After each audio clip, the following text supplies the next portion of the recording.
In a little while for the Lord, my dear brothers and sisters, would not really mean little. That would mean an immediate time, or it can happen in just one blink of an eye. A little while can be longer. It can take years. It can take moments. It can take most of our time and maybe out of our normal understanding or normal time frame.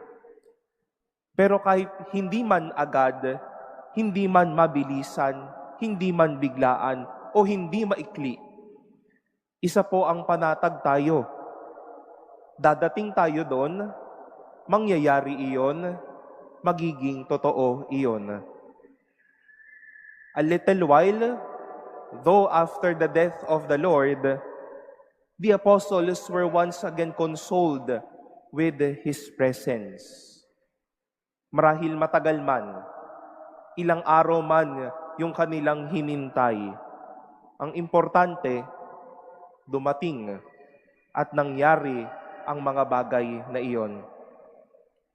Dearest brothers and sisters, the same goes with us when the Lord wishes to remind us of in a little while experiences of our life.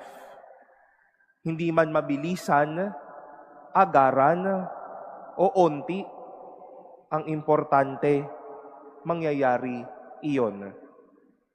In a little while means possibility and not impossibility. The Lord consoles us with these words. We will face in a little while moments. It may not be today or tomorrow, but surely it will happen. It will be true.